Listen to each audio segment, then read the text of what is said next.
maybe a few more folks will join us before we get too far down the road. So I guess start to say good morning, everybody, but good afternoon. Thank you all for being tolerant and allowing us to change the meeting date a little bit later. I guess put up with me kind of new to this process. Taylor and I talked earlier, and we're going to kind of share the responsibility kind of for running this meeting, and we will hopefully not do too bad a job.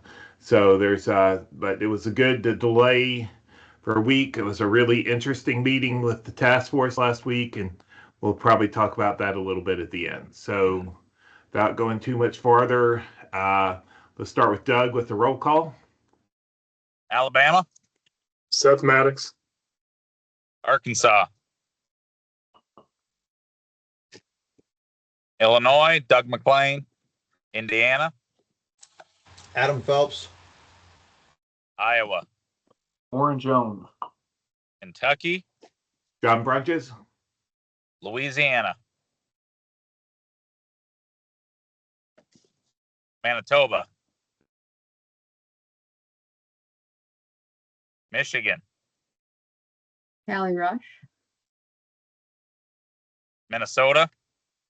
Nate Huck. Mississippi.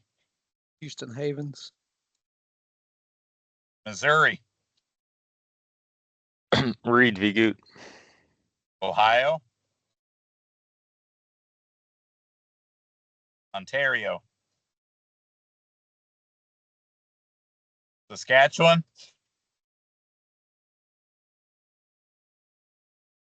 Tennessee. Wisconsin. Taylor Finger. Canadian Wildlife Service. U.S. Fish and Wildlife Service. Bird Banding Laboratory. USDA APHIS Wildlife Services. And USGS. All set, John. Sounds great. So let me start with look at our agenda here real quick. I don't know if I can. I can share it, JB, if you want. Okay, if you would, yeah, that's great. Again, we have a couple of, we're obviously Dave is part of the furlough crew. He will not be here on today's call. Frank, I guess Canadians have furloughed Frank for now, but my guess is Frank is at the Arctic Goose joint venture this week and is probably not available for that reason. Our first presentation was supposed to be on Sandhill Cranes, Michael Wells, Tom Cooper, unfortunately again, bit by the bug of furloughs. So our next presentation would be from Taylor Ballard, who we have seen regularly here, been part of the group more and more often. So Taylor, thank you for being willing to talk to us a little bit about Sandhill Cranes in Iowa. Yeah, can y'all hear me okay? Yes, ma'am. All right, let me share my screen. So Taylor and I are going to co-present. And okay. Can I stop? I'm sorry, Taylor. I got distracted because I got ahead of things. Barb had a quick thing that she wanted to cover while she was here, and I didn't write it down. And so as soon as I saw her face pop up, I was like, "Oh shoot, Barb! If you can hold off on me 1 second, Taylor, we'll let Barb's. She needed a couple of minutes." Yeah, thanks, John. I'll be really quick, but I just wanted to formally introduce everybody to Callie Rush. Callie is our new waterfowl specialist for Michigan DNR and the new tech section rep. So this is her first meeting, and I just wanted a chance, to introduce her. Callie was, before joining us, about a month ago now, I think, a couple of months now. Callie was the Michigan Ducks Unlimited biologist for the Great Lakes Atlantic region. And prior to that, she did her master's degree at University of Wisconsin, Stevens Point, on a wood duck project. And prior to that was a Michigan State University fisheries and wildlife student. And during that time was actually one of our student assistants, kind of way back when. So it was really, really great to get Callie on board. And I think she's going to be a really good addition to the tech section. So I just wanted to introduce her, and I've got to take off early today. So I just wanted a chance to do that. Thanks, everybody. Thank you, Barb, and welcome, Callie. And she's already been jumped in on several things and been a great help. So we look forward to a long career here and working with the Flyway. So welcome, Callie. Thank you. Nice to meet you all. Okay, that's done. Taylor, we'll go back to you. I'm sorry. While Taylor's loading up the presentation, I'll just provide an overview, John, if I could.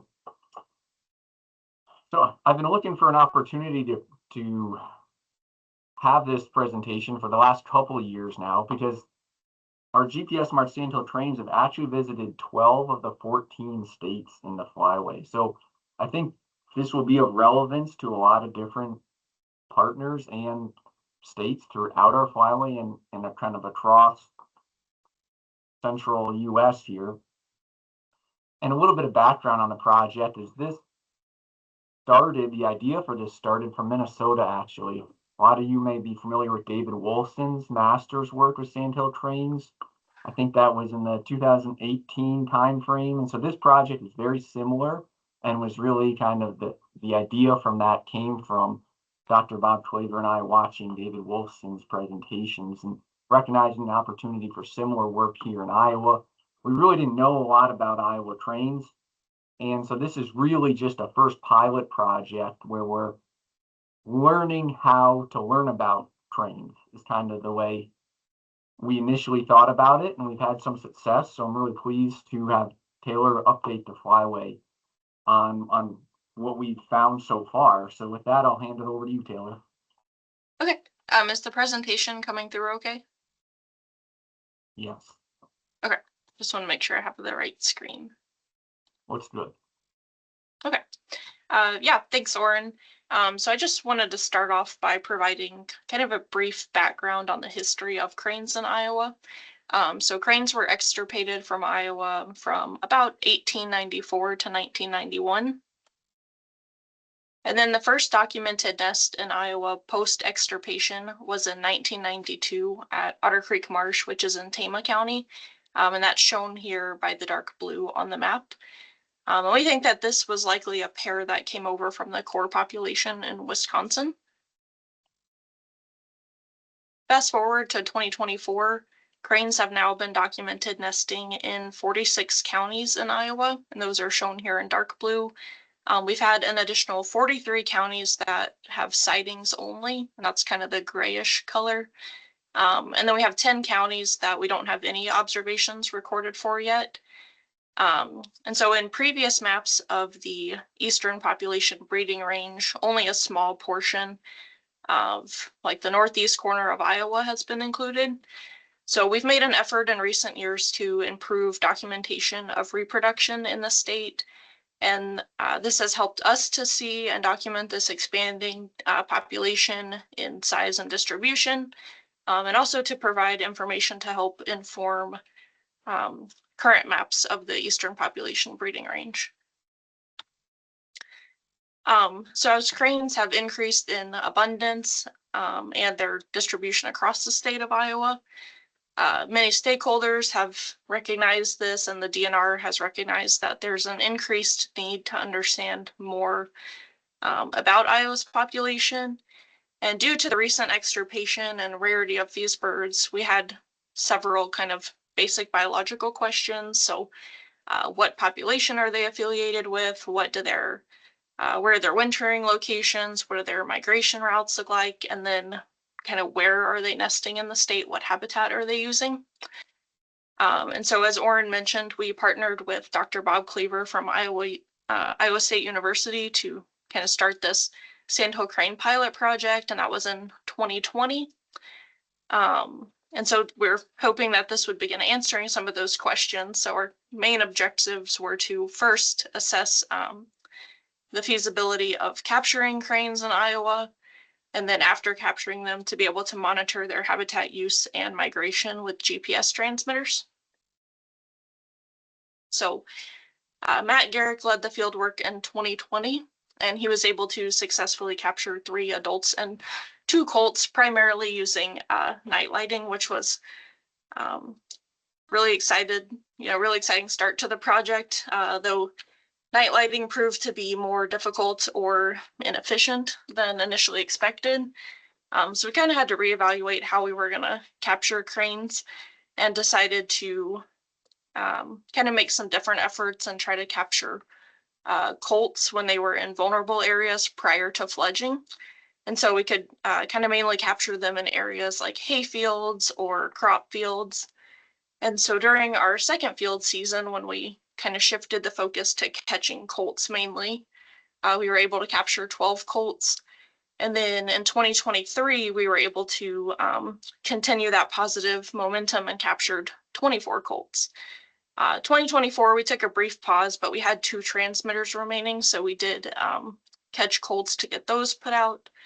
So in total, we've captured and marked 38 cranes with GPS transmitters, and we're using Ornatella transmitters and have them programmed to record locations every 30 minutes. And so as I kind of mentioned on the last slide, initially we thought that we would use night lighting and try to focus on adults, but that proved to be really difficult. As you can imagine, waiting around in a marsh in the dark, trying to get within arm's length of an adult crane is very challenging and difficult. And so from those efforts, we kind of found it took about 3 to 5 days to be able to catch a crane. And so Matt had noticed he was regularly seeing cranes, like a family of cranes using a soybean field. That's the picture here on the right. And so we kind of talked and reevaluated and kind of convinced the group to try to go after some of these colts. And what Matt found was that if he surprised the family before they could get into any heavy cover, the colt was actually really easy to capture. And so based on that, we kind of shifted the effort to focus on that. And that's kind of what we have done moving forward. So if you compare the night lighting, which took 3 to 5 days to capture 1 adult, the colts were way easier. We actually had some days where we were able to catch 3 or 4 colts in 1 day. So we attempted to distribute the captures and the GPS transmitters across the breeding distribution range in Iowa. So we really wanted to make sure that the data we collected were representative of the state.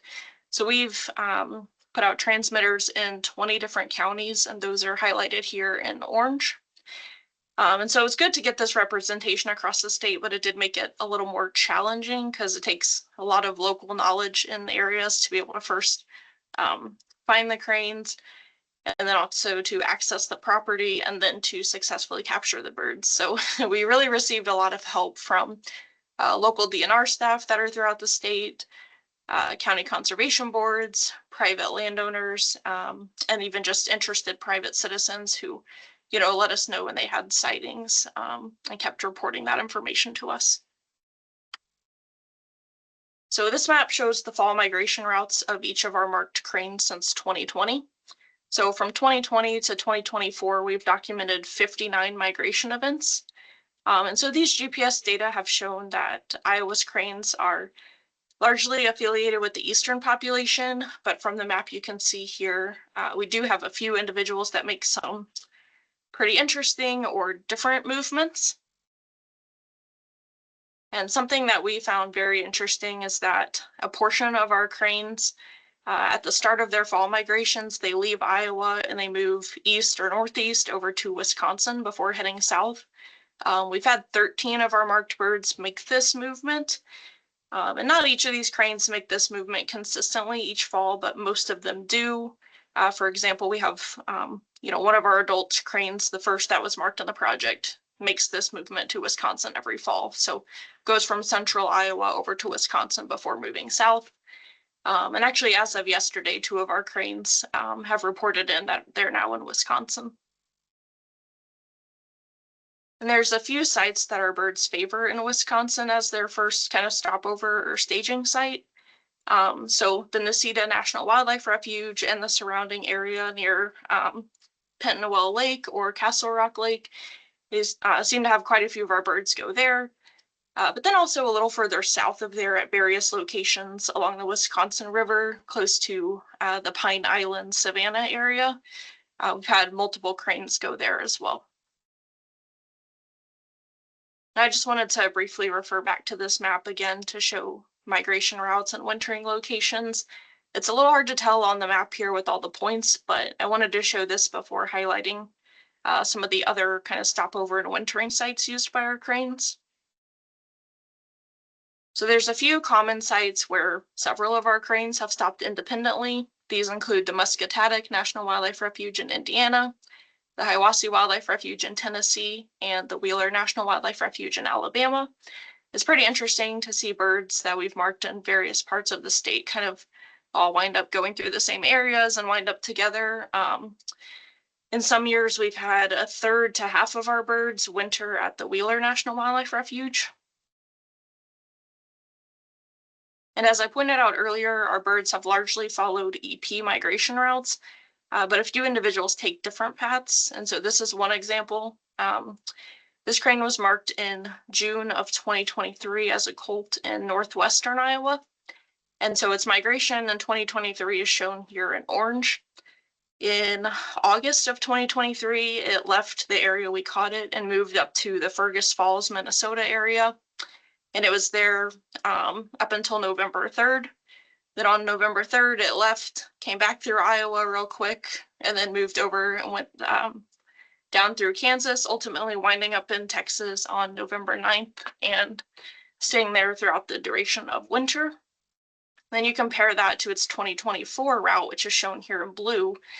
So in 2024, it took a different route, heading more along the traditional EP routes and ultimately spending the winter in Arkansas.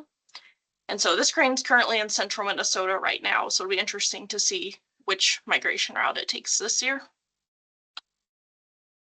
And another example is this crane who was marked in 2024 in northeast Iowa as a colt. Again, its 2024 migration route is shown here in orange. So this would have been the first migration we recorded from it.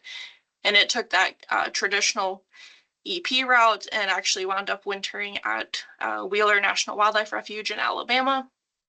But then when it moved back north in 2025, it actually wound up spending spring and summer of this year kind of exploring Iowa, Minnesota, North Dakota, South Dakota, and then Nebraska. So this map here shows up until about the middle of last week, with those last locations reporting in southwestern Nebraska.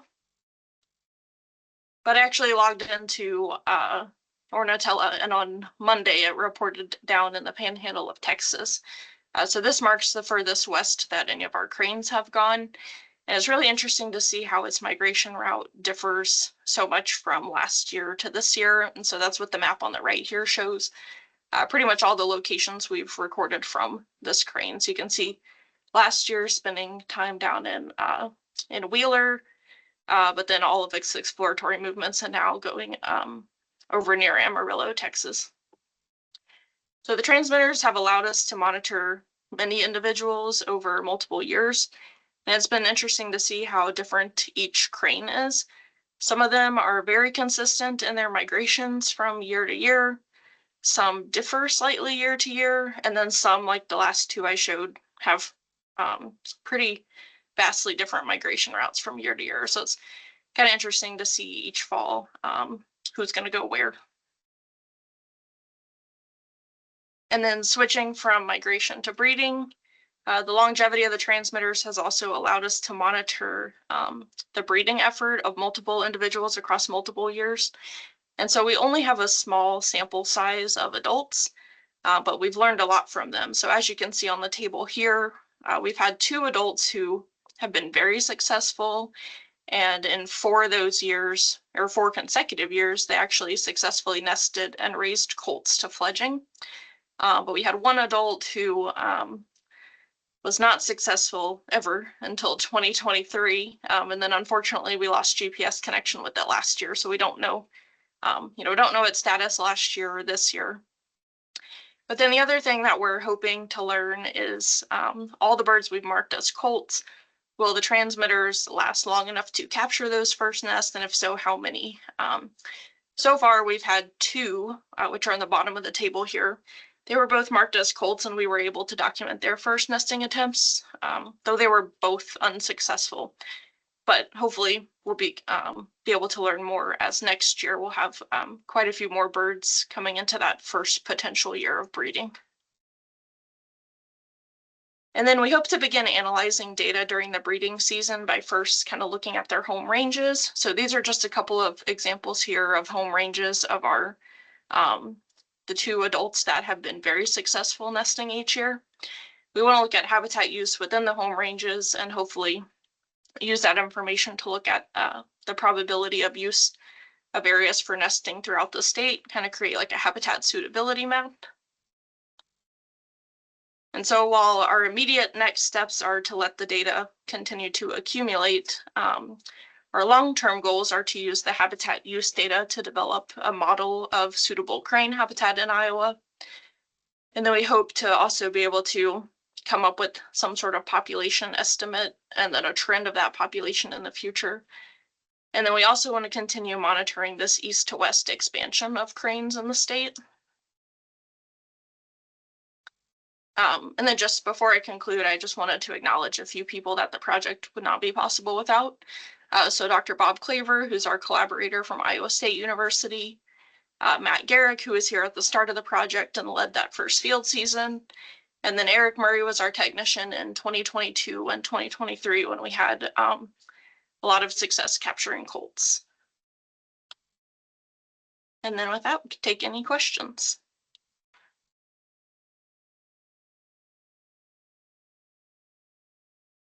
All right, who's got some questions? I do. While everybody else kind of tees it up, thinking about it. Back to your young birds. So is that what I kind of quickly looked at it? Is so that you had some? Is that the 4th year in their 4th year where you had the first breeding attempts, or is 3rd year? Where did you start having your first breeding attempts on? So the first. Not all those were banded in 2020. So, right. So I assume Right. your little boxes are there kind of covering the years it was on the air.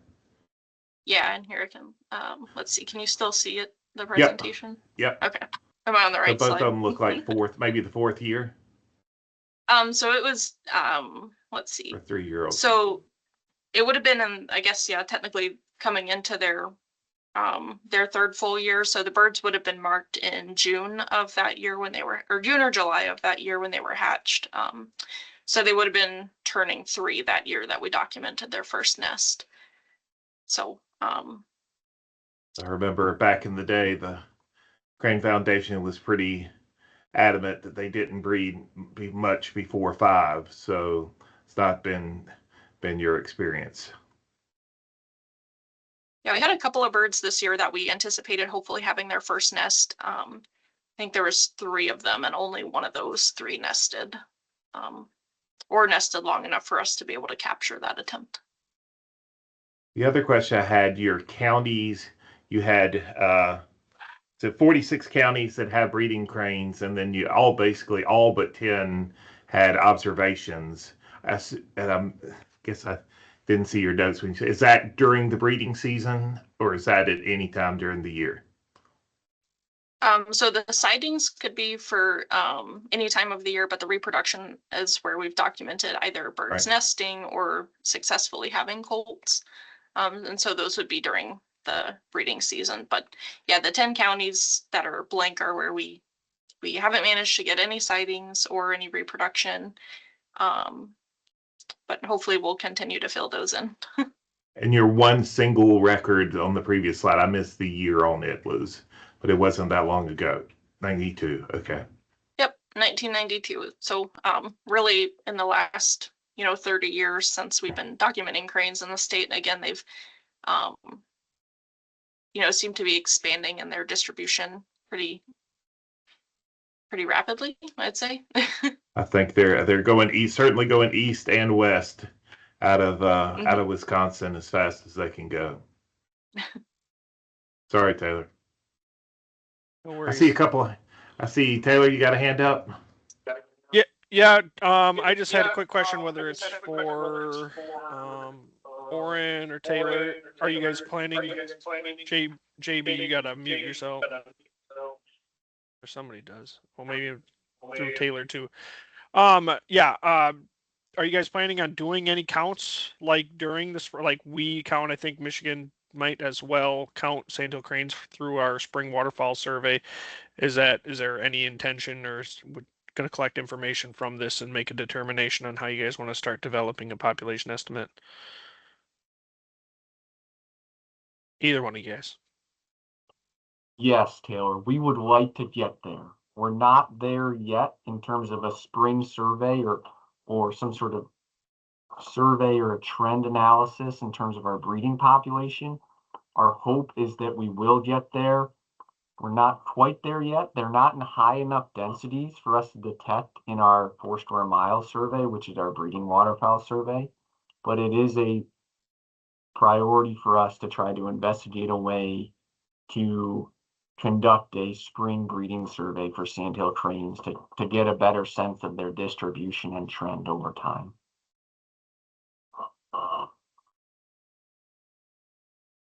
All right. I see Nate hand up, or 2 hands from Nate. No, I think Adam's hand has been up before mine, so feel free, Adam. Just my question was basically the same as Taylor's, but I was just gonna, I guess, add on to that we do count sandhill cranes in northern Indiana on almost every one of our goose flights, and so while they're still at fairly low densities in a lot of northern Indiana, they are expanding and filling in some of those areas, and we're calculating very rough, imprecise estimates every year just based on the birds that we're seeing during our goose flights. Thanks, Adam. That's good to know. All right, Nate.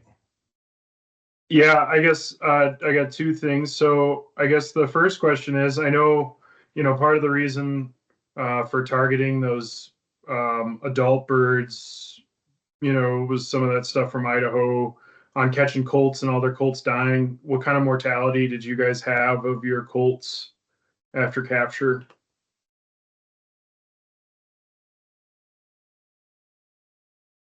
I felt like overall we had generally pretty good survival of the colts. Yeah, I don't think we had very high mortality. We need to, calculate out an actual number. And some of those birds too actually made it, we lost a few during the prior to fledging and then a couple after fledging, but overall they did pretty well. And we had situations too where we captured a couple of siblings and we were able to mark both of those birds. And those, typically one of the birds always seemed to survive. But they at least made it a while with the transmitter, made it to a month or so or pretty close to fledging.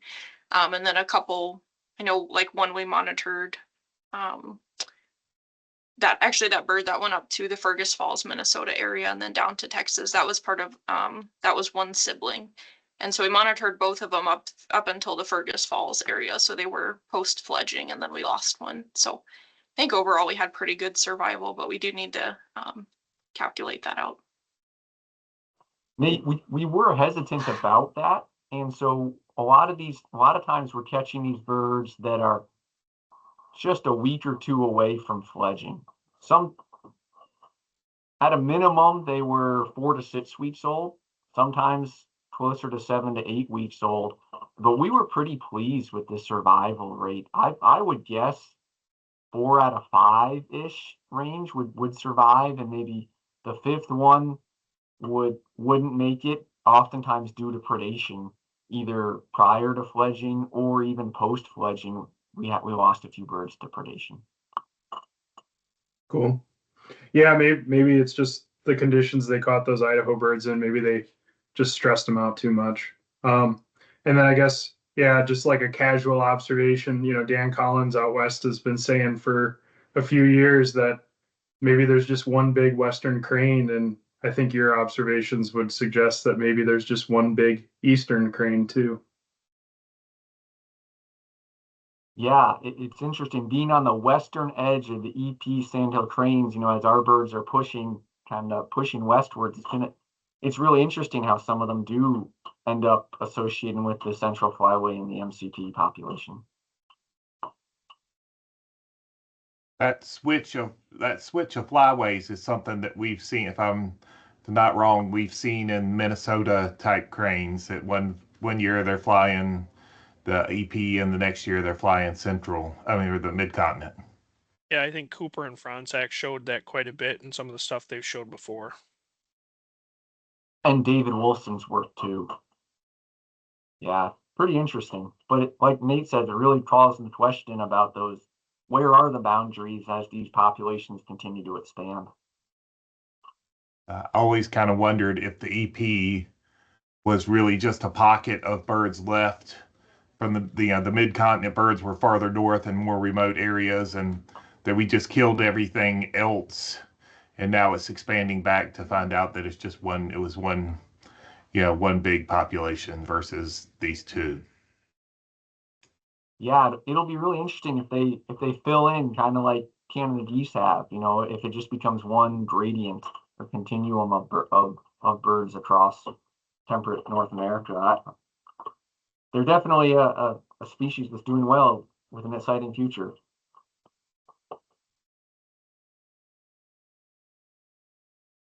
Fantastic.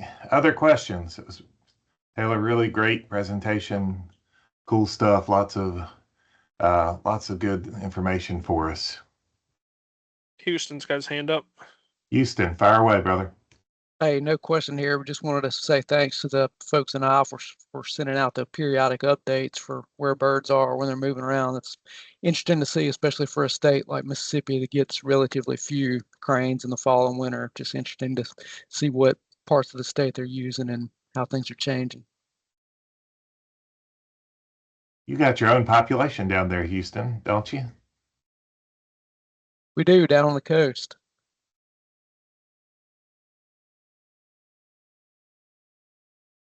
Okay, any other questions? Thank you, Taylor, very much. Thank you, Oren, for that update. Again, like Houston, I've enjoyed the updates, and I know that some of that will probably be incorporated as Jamie works towards a new management plan. We'll definitely incorporate some of that information.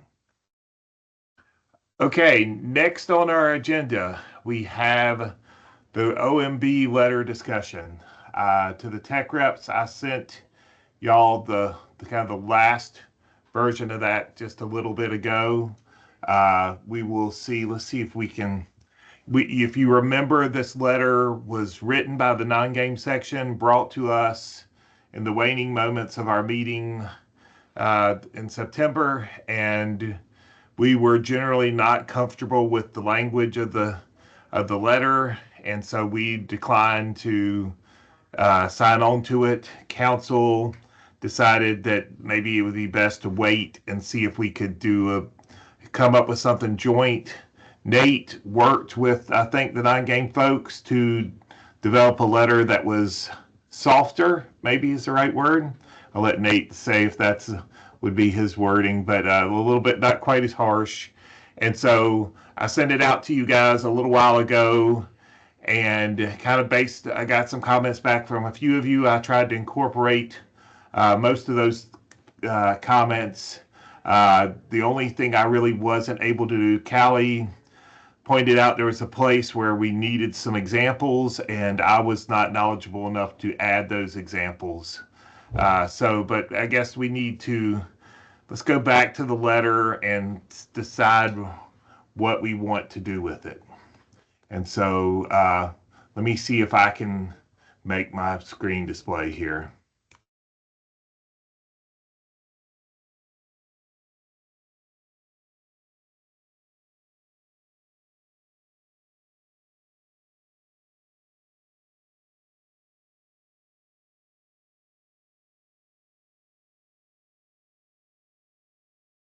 Bear with me 1 second. JB, I have it. If If you you could make it there. display, Yep. I'm struggling with making this work. Yep.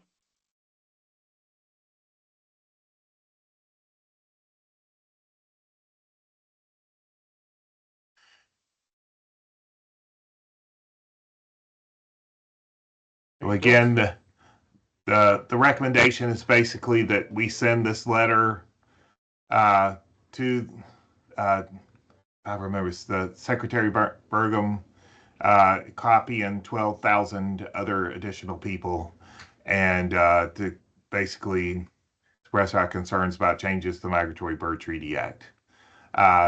Orrin pointed out that we had not approved it to council yet, so we removed that. So do we want to talk about how do we want to do this? How do we want to talk about the letter? Do we want to talk about just the theory of doing this? How do we want to move forward? Orrin and I have talked a little bit about this outside. I'm really not sure I love this little green box to start the letter. And then there's some other things, but anybody have any comments, or do we want to just, in theory, everybody's read this letter and had some chance to think about it at least?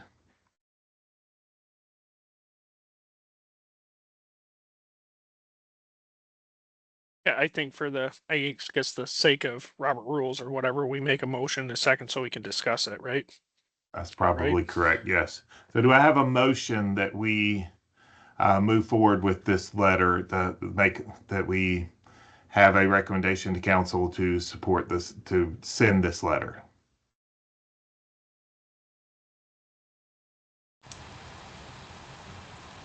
Mississippi. Minnesota seconds. Okay, we have a motion and a second. Thank you, Taylor, for keeping me on track on this stuff. All right, so with that, now we can have some discussion.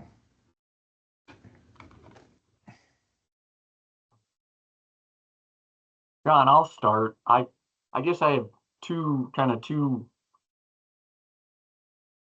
angles to approach this. My first is, over the years, I've just gotten increasingly skeptical about the value of sending letters like this. I know we did send a letter in 2020. The timing was a little different then. That was at the end of an administration, and we had a new incoming administration. I just don't know that this gains us any ground to send a letter like this. So first off, I'm just hesitant to send these types of letters anymore. I don't know that they result in any sort of positive or meaningful change. So I'll just kind of start my comments by just saying I question whether we should even be sending this letter. I guess my comment also would be, I mean, I sent something around and I can send it out to the rest of the committee, but there's quite a bit, there's a couple press releases going on with regard to the Migratory Bird Office losing a significant amount of staff. That's the plan here. I think, what they say, 35 people in the Office of Migratory Birds. This is, I just don't, if they're willing to gut the Migratory Bird Office, I don't think there's any chance that they care at all about this at all. So that's where I struggle with this.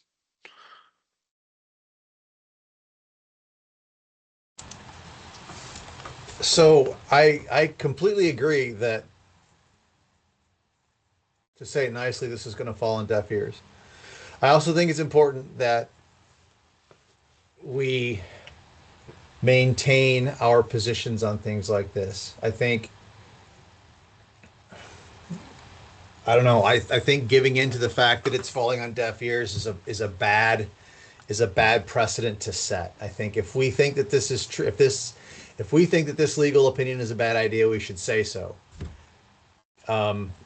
And regarding John, just while I'm talking, regarding the comment about the green box, council specifically asks for these sort of bullet points. I don't know if this is the way to implement it, but they specifically asked for that in the meeting on letters going forward. So that's, I think, why that's there. But yeah, I just think we're always sending letters, and you're right. I mean, do they matter? I mean, almost never anymore at this point, I'm guessing. But I think it's important for us to be on the record.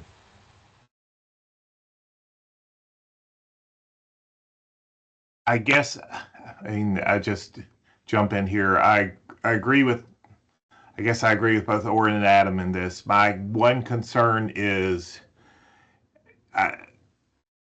do we burn bridges right now when we need some help? I mean, some other bigger issues.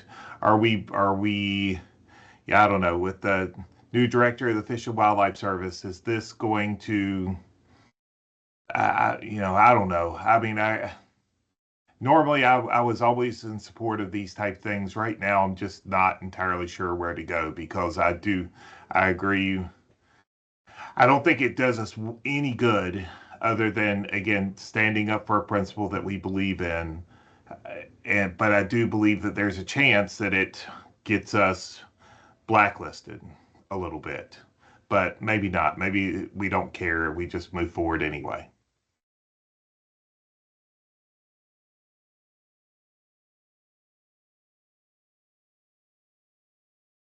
Just as a point of context, the Atlantic Flyway did send the original version of the letter that we saw in September. That was sent from the Atlantic Flyway. To my knowledge, there hasn't been a letter sent from either the Central or the Pacific.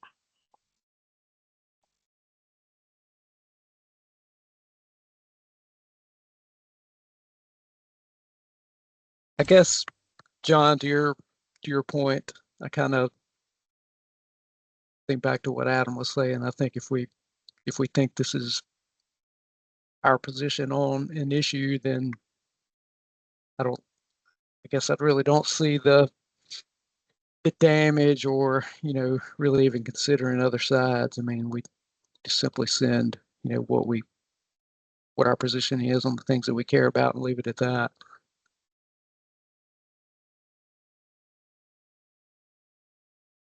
All right. Given that, does anybody have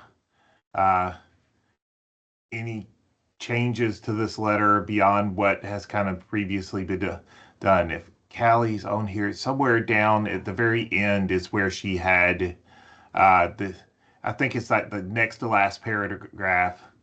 It's what she had asked are, what are those incentives for businesses to use best management practices? If we could provide examples, and I don't know if I could answer that. Yeah, thanks, John. That was a suggestion to, and I don't know if it's necessary at that detail, but a question that I had.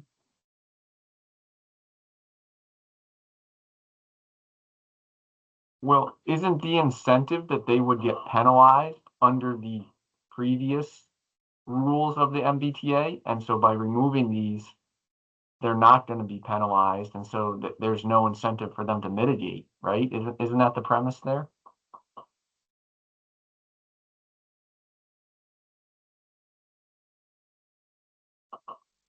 Yeah, I think so, Oren. I think you're right on target.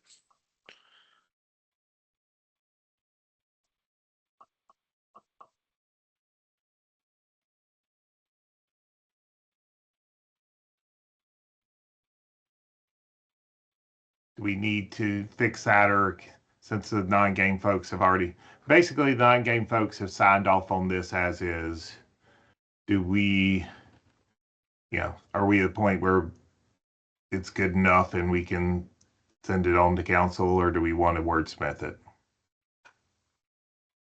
I'm okay with it. I'd say call the vote, JB. I'll do it. Well, all right. Before we do, John, though, okay. What I ahead, do think we need to edit is the CC list. I'm sorry we didn't roll down that far. I agree with you. Yeah.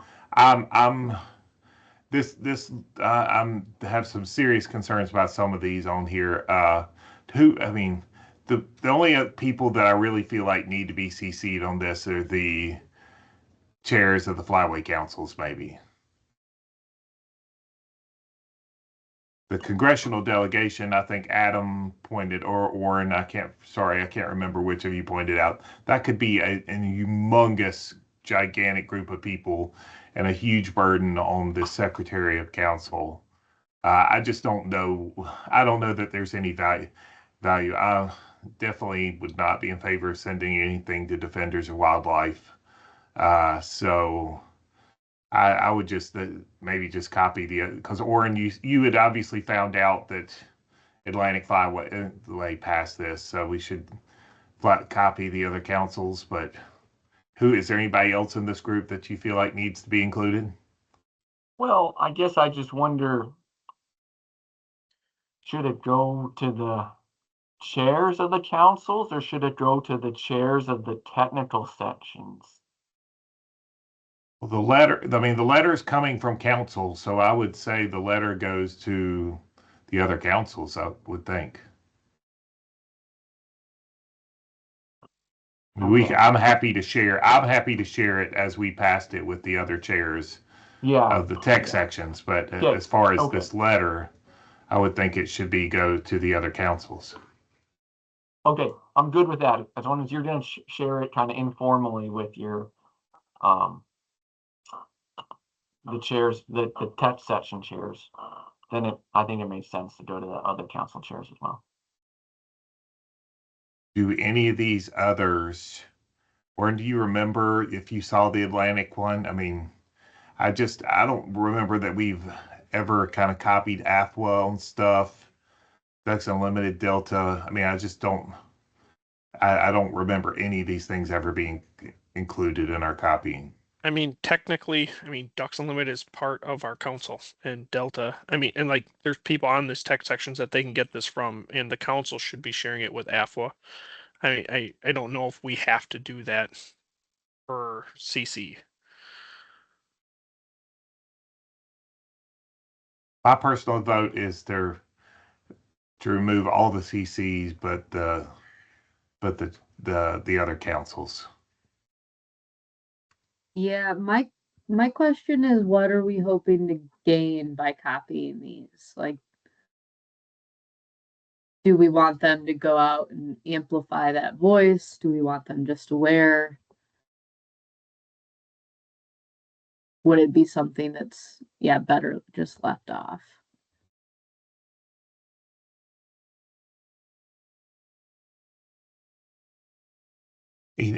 Traditionally, when we copy folks, we are copying, so that others are aware of the things of the actions of council. I mean, in some cases, we might copy. In this case, if you had a specific chair of a committee in Congress that dealt with migratory birds or something like that, you might copy them so they're aware of the letter. But as far as just a general delegation, things like that, I don't think we're gaining anything by sending it to all these folks.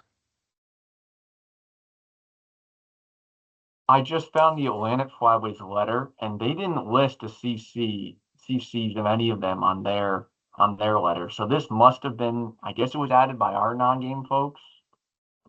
But I think it's overkill as is. At the most that I would support would be CC in the other Flyway Council.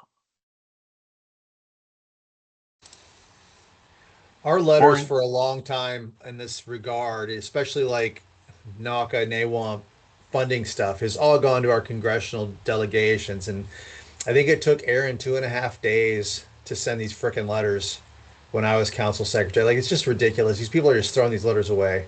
You can't do it by email because of the way they've set up their systems. It's just a huge pain in the ass and not worth the time.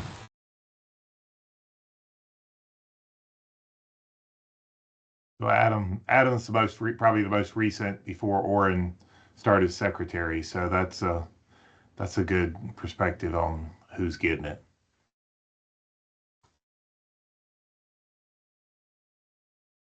I'd make a friendly motion to edit the edit the letter to only CC the chairs of the other flyway councils. Do we have a second for that motion? Mississippi. Any further discussion?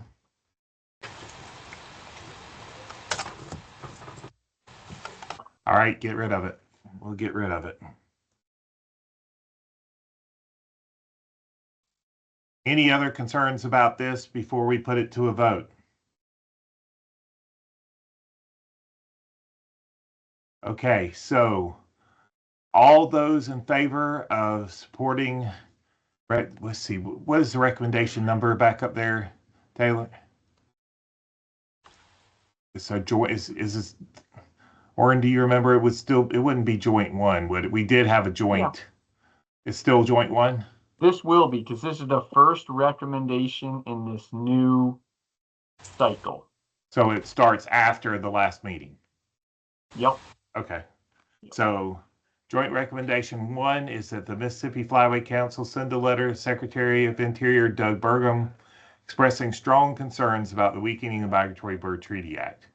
So all those in favor say aye. Aye. Aye. All those opposed. So motion passes. So we will, I'll work on cleaning up this letter and send it on to our council chairman.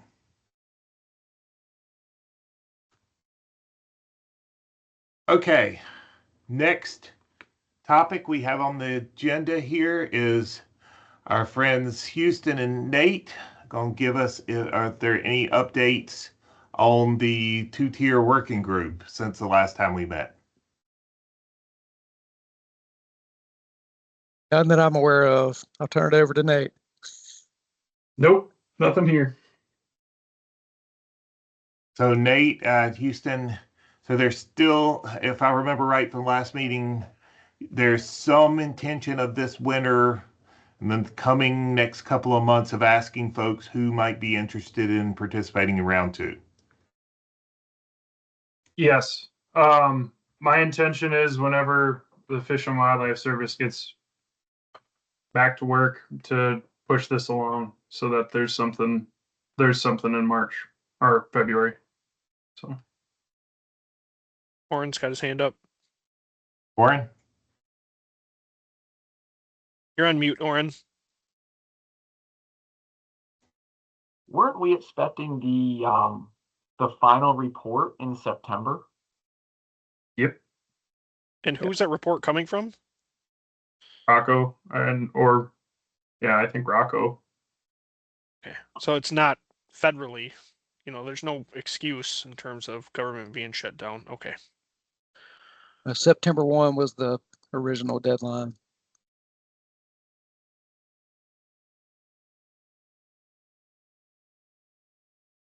All right. So there's actually a couple of things here that didn't make the agenda that I just wanted to talk about for a second.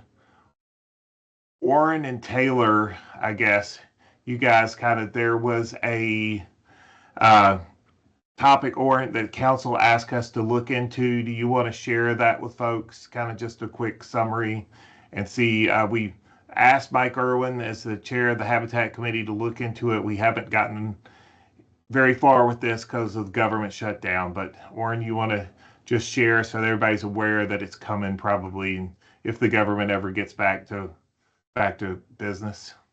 Yeah, thanks for the time. This is very informal because we don't have a lot to go on.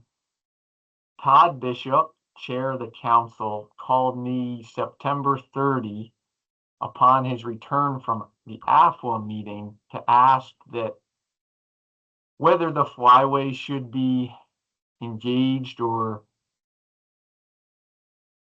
paying attention to the policy changes that are going to propose expansion of recreational access at national wildlife refuges. So Todd was really viewing this through two perspectives. One was his role as chair of the Mississippi Flyway Council. And so he wanted me to ask this group whether we had concerns or supported this, and if we felt the Flyway Council should weigh in. So kind of an open-ended question for everybody here. And then Todd also had some specific concerns about the Upper Mississippi National Wildlife Refuge. So I've been trying to find out more information about this, but I really I haven't had a lot of success, and I'm curious if anybody else has heard anything about this and whether they think the council should weigh in. Doug has his hand up. Yeah, Oren. So our assistant director for the agency reached out to me probably about the same time, right prior to at least Region 3 for the Fish and Wildlife Service having a call with the states. I guess to tee this up, I've seen the presentation and it's very vague, but from what I've been told, the MO will be like refuges will be open unless there's a good reason not to open them, is kind of what I've been told at this point. We were supposed to receive a plan from Region 3 regarding what they were proposing as far as expansion for Illinois on Monday. That didn't happen, but I've been told that we're supposed to have that letter by Friday outlining at least what the plan is for Illinois National Wildlife Refuges. And then we will plan to respond at that point in time. Like I said, I think the general vibe right now is there's probably going to be some proposals to open sanctuary on some of these national wildlife refuges. But at this point, we don't know. So we're just waiting to see that letter and see what the proposal is at this point in time. Thanks, Doug. You seem to know more than anybody else I've talked to. Who is the letter coming from? Who do you expect to hear from? I know our assistant director has been in contact with Serena Selbo, with the regional office. I don't know if it's going to come from her. I know he reached out to her earlier this week, asking if we could expect to see this given the government shutdown, and she said that she was able to bring a few folks back during the shutdown, and they're expecting to have those letters out this Friday. That's the last I knew. Hey. Yeah, I was just going to add on. I got a call from our refuge manager today that the letters for Minnesota are going out tomorrow. He was pretty worked up about the potential for waterfowl hunting on that specific refuge, but he listed off briefly all the different species that were specifically targeted on various refuges across the state. But anyway, for some reason they identified quail as an important species to open hunting for in the state of Minnesota. So that was, I thought, worthwhile. But anyway, yeah, it sounds like it's coming to Minnesota here the next couple of days. So I'm curious, what are you guys expecting? Are you expecting to respond and say what? Like thanks but no thanks, or yes please? Where are you guys at with this? Yeah, I've been told that we'll have about a week to respond. So that was, they said, well, we don't have anything for you to talk about, but once we get it, be ready to have something ready to run up the chain in days. And so, yeah, we would probably have the same concern from the Mississippi River, the Upper Miss, but from, again, what I gather, and we talk to our legal folks, is so the assumption will be that any refuge that is not already specifically identified within, the CFR as closed will be considered open. I believe the Mississippi River is already identified in the CFR as a closed refuge. And so, again, I don't know with regard to that, how I think there's several, like I think Horicon and Necedah in Wisconsin, both are federally closed. It's not just assumed that they're closed because they're a refuge status, but I don't know what that's going to shake out to be based on the interpretation from the Fish and Wildlife Service. Well, this gets a lot more fun because anything purchased with duck stamp dollars can't be, only 40% of it can be open according to those dollars. So they got to get their real estate people involved on which lands those are and which ones they aren't.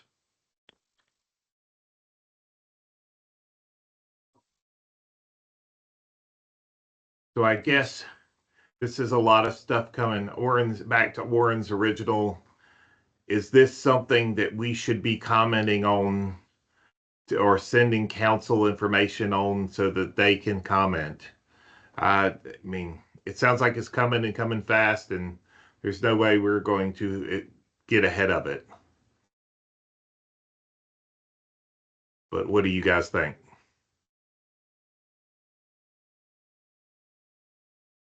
I mean, I think most of our people councils are going to be made aware because this request is going to be coming all the way through. But that being said, I think having a stance from the flyways perspective is going to be important.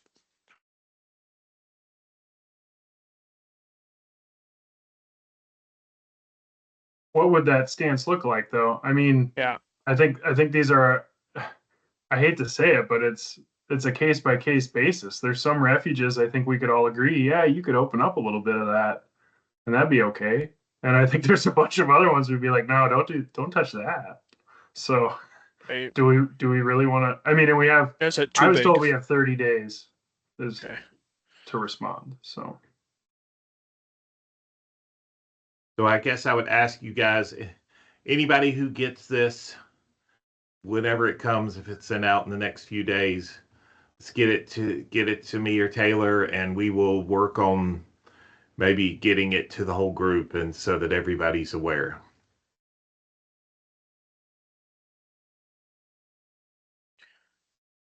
You think that will for now suffice with Todd, Oren?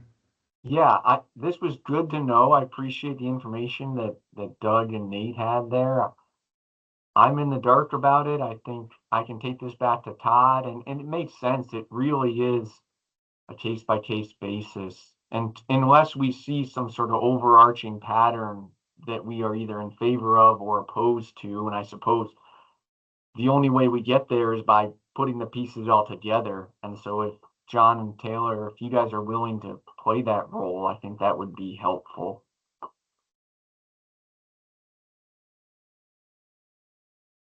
I think that's what one of my roles is. So yeah, I'm happy to kind of follow it up as it starts to hit us. Yeah, I think Todd's perspective is he didn't want the flyway to miss an opportunity to comment on something that's important to us. He wasn't necessarily saying we should or we shouldn't. He just wanted us to be engaged. And if there is an opportunity, that we take it. But if not, that's okay too. I mean, I think it's good, thanks to Todd, because I would have been completely unaware that this was coming. Yeah, so some of you have it better. I mean, I guess Kentucky really doesn't have any national wildlife refuges, so I don't have a whole lot of contact with them, but it's good to know. All right, so moving on, and I can think of one last topic, and that is the AHM task force. And Adam and I are on the Harvest Management Working Group, and so we are invited to be seen and not heard in AHM task force phone calls. And last week's call was, I don't know, Adam, what's the right word? Some loads of bombshells. And so I guess, Adam, how do you want to do it? Generally, I defer to you on these things. You're smiling and shaking your head. So how do you want to talk about it, or you want me to talk about it, or do we want to just say hang on for dear life? I mean, I was on vacation during the call, so I wasn't able to be on there, but my personal phone was lit up with a text string from all the different state reps talking about all the nonsense that was being said by our federal partners, in quotes. So I've read through sort of the transcript, and there were some things said by our federal quote unquote partners that were borderline unbelievable, and obviously untrue in many cases. From my perspective, and I just talking in generalities, I'm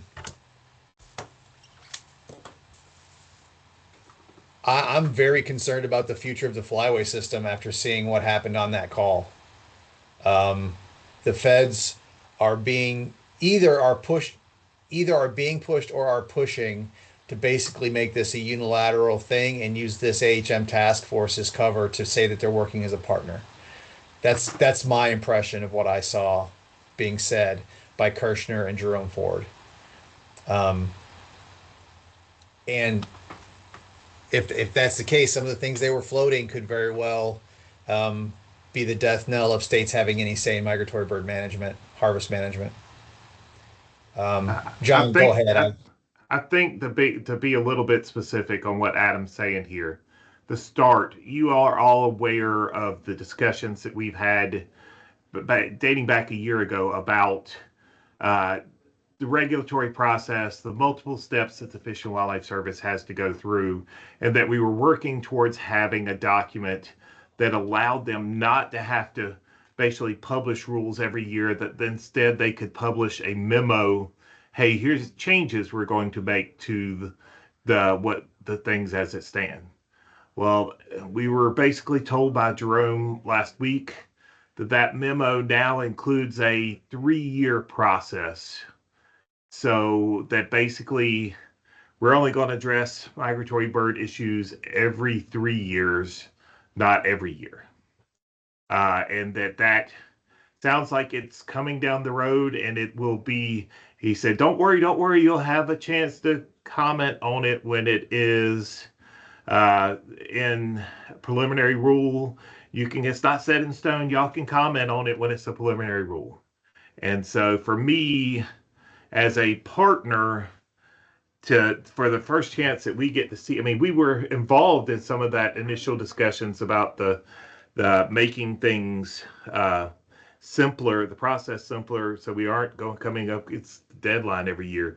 But the 3-year part was thrown in on us over in the darkness, and now here it is. And so a little bit today, Adam hadn't heard this, but had some discussions with other flyways. Should we right now, the question that got from them is, should we right now send a letter saying we're opposed to this 3-year process without any, giving it any consideration? We're just sticking it in and sending it to the director of the Fish and Wildlife Service, who in theory has some connection to states and would maybe potentially back us up. I saw Nate say something. Well, go ahead and say that if you want to, Nate. Sorry, it was off topic. Never mind. Oh, you got the thing from Rocco about when. Got you. So I guess that was one of the bombshells kind of for me for the meetings. All of a sudden we're going to a 3-year regulatory, although Jerome said, I don't understand. We're going to continue to have annual SRC meetings. We're going to continue to have annual flyway meetings, but only change regs every 3 years. I don't know how that works other than Adam.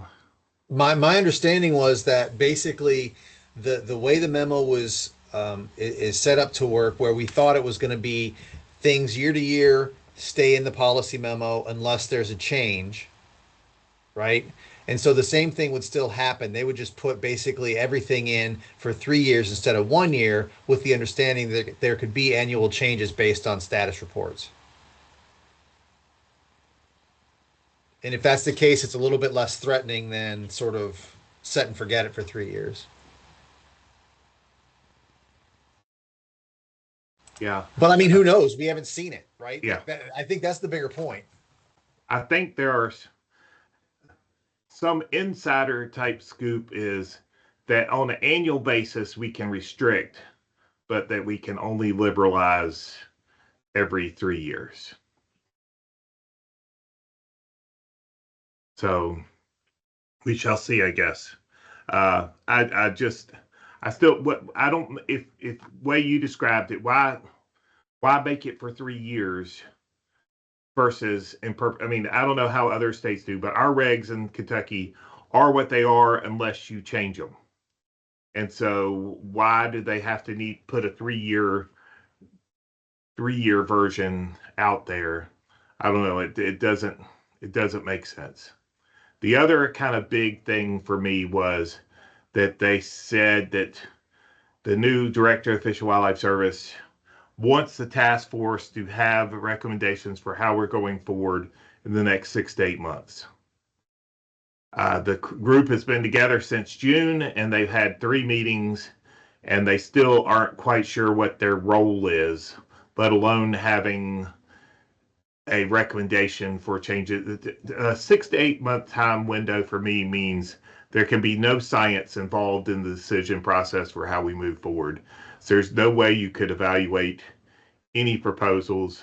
You just have to have something. It almost feels like for me oh, we gave you some time and you didn't make it, so here's what we're going to do.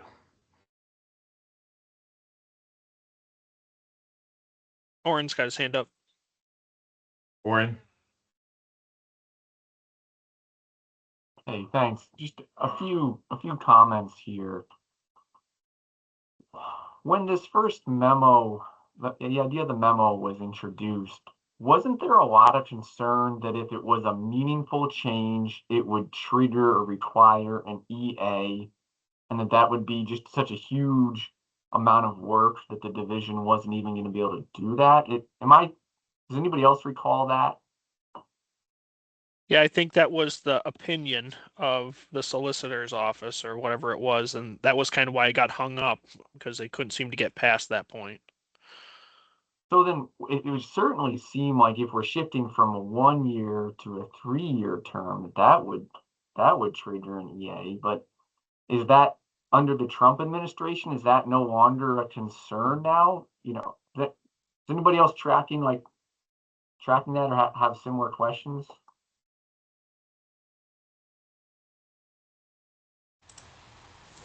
I think there's a billion valid questions because the extent of our knowledge is what Jerome said in a meeting. Like without seeing any of it, like who knows? That's the problem, is that this is done. We've been seeing this policy memo thing advance for 18 months, 2 years, and then all of a sudden this whole huge piece of it is twisted without any consultation at all. It's impossible to know how it's worded. It's impossible to know what the ramifications are.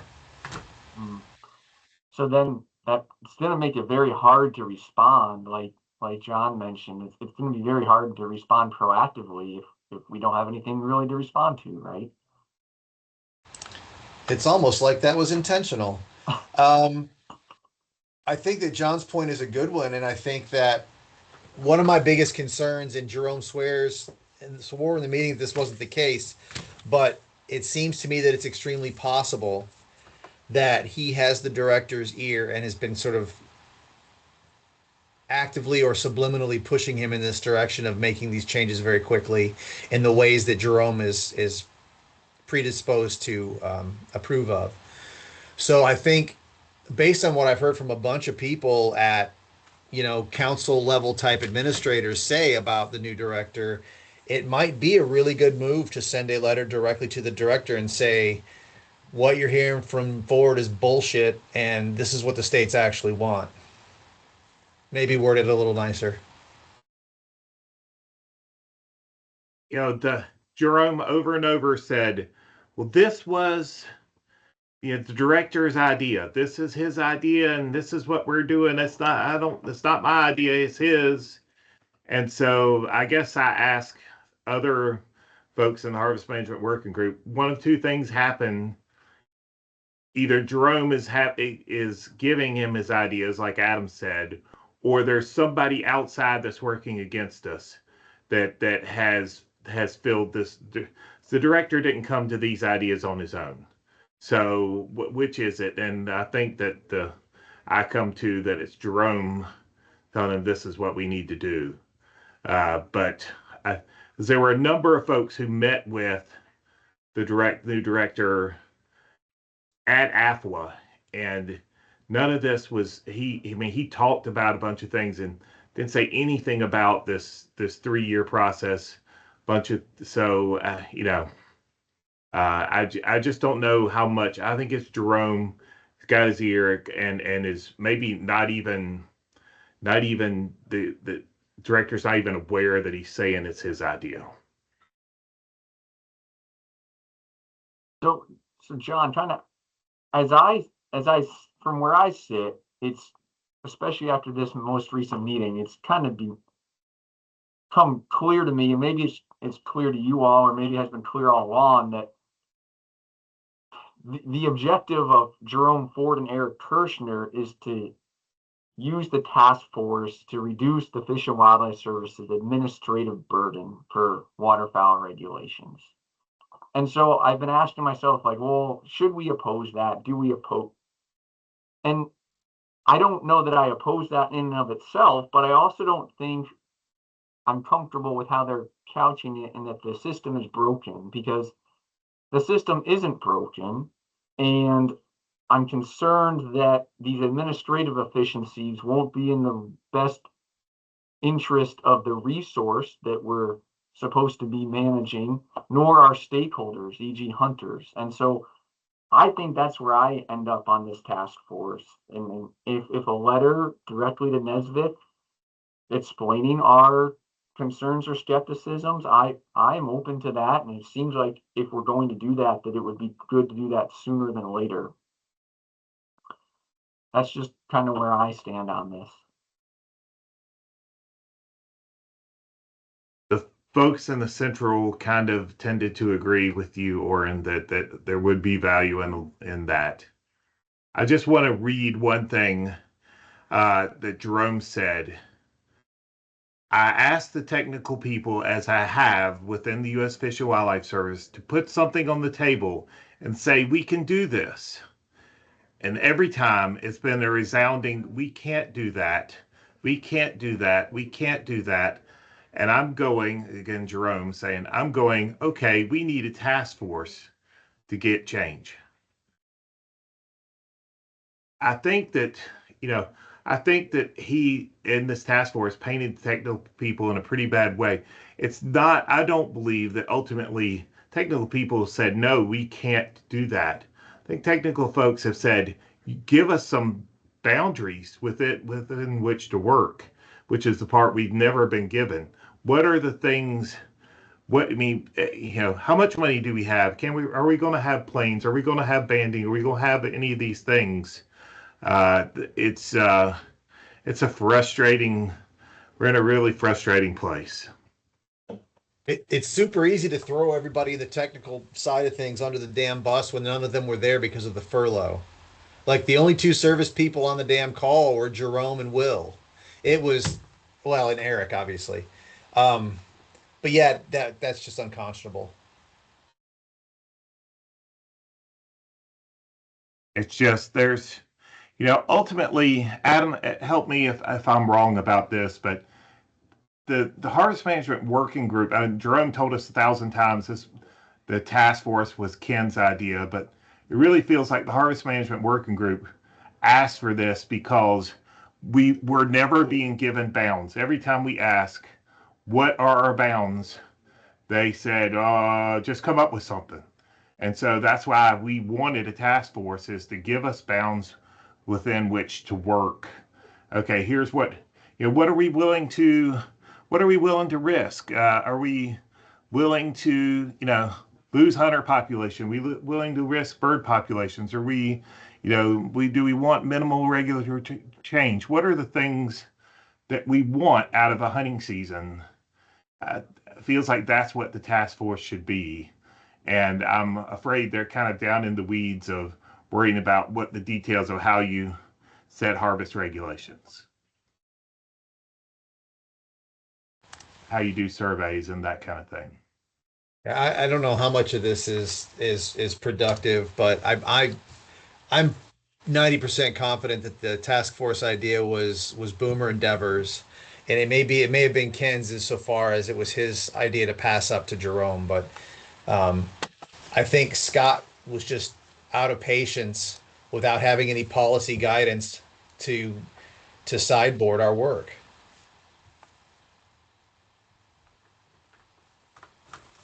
Okay, so that's just a majority of the call. It was a full 2 hours. There was lots of kind of the comments that you guys gave that Adam compiled were a big part of the conversation.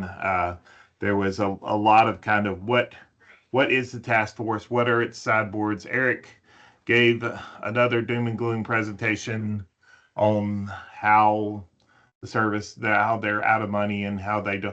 Jerome started it with, "This is absolutely not about money," and he was immediately followed by Eric, giving all the reasons why it's all about money. So anyway, it's in theory, the in-person meeting is next month in Minneapolis. Jerome did not say the meeting would not occur if they were if the furloughs were not over. Apparently, he can recall folks, and there's even a potential for those folks to travel. So the meeting is still in person, is still a possibility. I think he said, if you remember, Adam, I think it's 7 to 10 days ahead, they'll make a decision and tell us one way or the other whether we're going or not. So the other concern for me in that is that part of that meeting was also the SRC meeting. If it gets delayed, we're already a month late on SRC meeting. Where are we, if this new policy memo thing doesn't get in place, are we right back to being down to the last second or beyond in harvest regs again, all the process again this year? So I hope they're able to. I know Will Meeks is one that is not furloughed, so maybe everybody that's on the SRC is high enough level that they could do it as a virtual call and get that done. Yeah, I think that's right. I don't know for sure, obviously. But what I kind of half floated to the other state reps is for those of us that already have travel and plane tickets and everything, it might make sense for the state folks to get together in Bloomington and just, even if everybody else is on Zoom, and kind of sit in the same room face to face and talk through this stuff together as one body. But that's up to obviously each other person. I hope that we are able to have a call here in the next couple of weeks with the state reps. Hopefully both the task force and the harvest management working group people, if we can, certainly before we get together in November. And if we're going to come up with a letter, then that really needs to be sooner rather than later. Yeah, that was my question, is do we want to wait until, that November SRC meeting? If we're going to send a letter saying the things that we're talking about now, it should be before the November meeting, I would think. Yeah. I think we need to go in there having said that.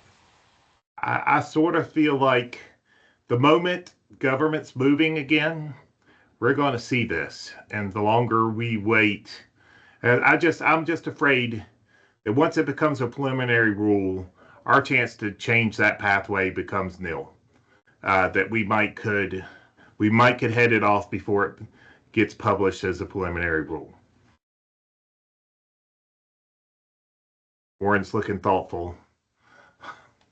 I'm a little confused. Is our letter going to be that we oppose the memo, or is our letter going to be that we're concerned about the direction of this task force? No, I'm not concerned about I guess the direction of the task force is fine at the moment. I'm concerned that they have put an arbitrary 3-year. Again, we're not sure of all the details, but that somehow that we are set. I guess I have to go back and listen word for word what Jerome says and try to write it out. But that you are setting regulations for a 3-year cycle, and that you're without any evaluation from a scientific perspective of how that will impact what we do. I mean, if you think about, if you're setting it for a 3-year cycle, you're dealing with almost 5-year-old data in that third year. I'd have to think about how you did the math, but you were setting seasons a year ahead, and then you're 3 years in. So you're at least 4 and maybe 5-year-old data is what's being used for that 3 seasons in. And again, I know Adam said there's a potential for using, for whatever the annual process, but that is unclear to me from this.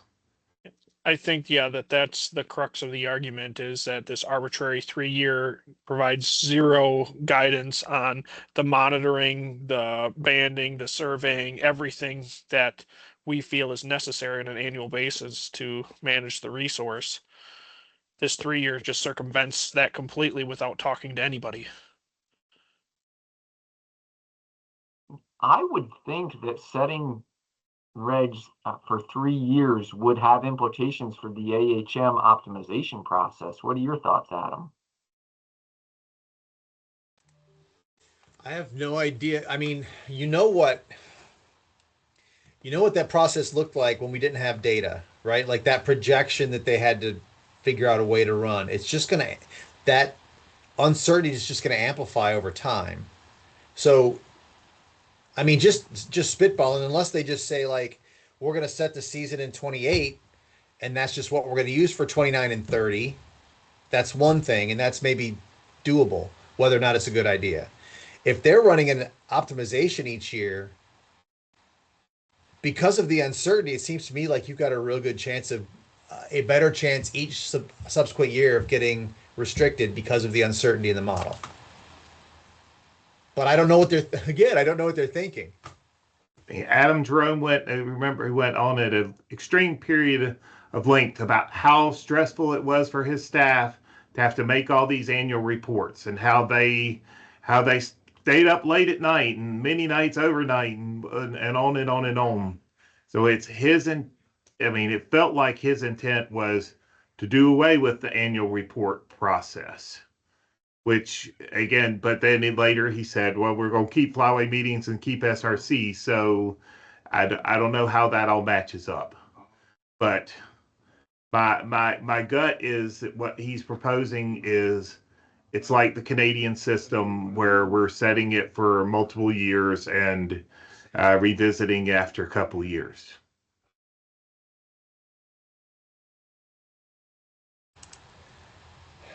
I'm unfortunately going to have to get off in a second here. I got to go get the kids, but my strong suggestion would be is if the Central has some ideas for a letter to get a draft floated to the Harvest Management Working Group folks, because if we have to get council to sign off on this, and they're going to have to sign off on this if it's going to NESVIC, we have very little time. It needs to get there before we get to Minnesota, I think. I would certainly agree. I guess I would ask the group if you're okay if I kind of work with the other flyways to see if we can piece something together and send it to you all for your approval. See what you think. I don't know any other way to do it. Thanks for taking it on, JB. It'll be fun. One way or the other. I really think the state agencies need to get together and start playing hard and fast with this task force.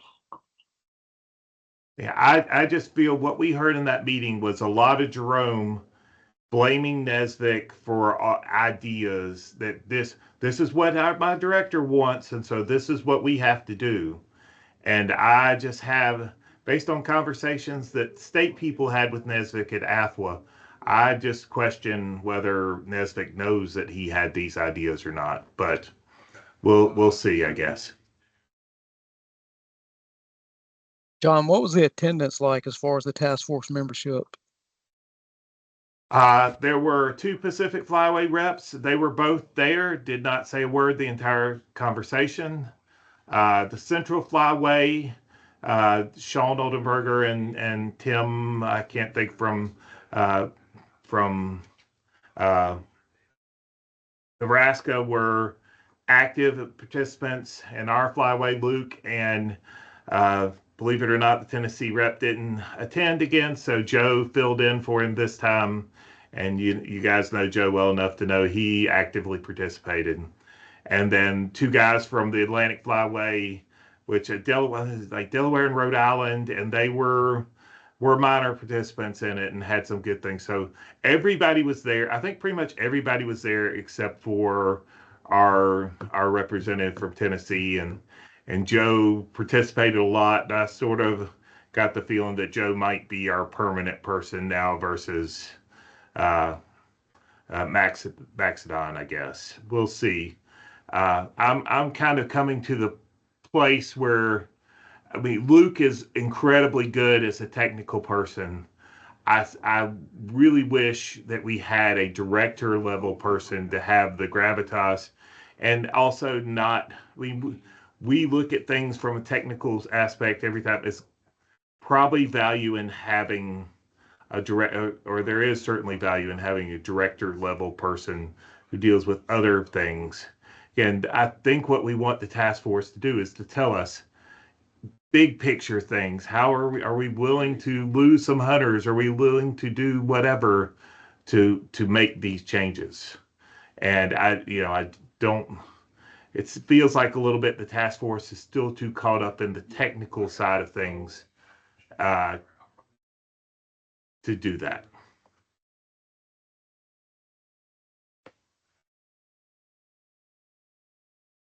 All right, so I've talked a lot. Any other, let's see, I see Seth. Yes, sir. Well, if we're done with that conversation, I just had something else. Some good news to finish out the meeting, I guess. Many of you have been inquiring about it, but we have finally hired and fulfilled my position as migratory game bird coordinator. Cole Howard, who many of you know through the flyway process, got his degree under Brad Cohen at Tennessee Tech. There working on our wood duck new wood duck quotas. Will be starting on November 3rd. So I'll introduce him at the next virtual meeting, and I'll be coming to the next couple meetings with him to get him up to speed, and then I'll be taking over as our council position in Alabama. That's great news, Seth. Yep, Not that you're leaving, not that you're leaving us, but that you finally don't have to do double duty. Yep.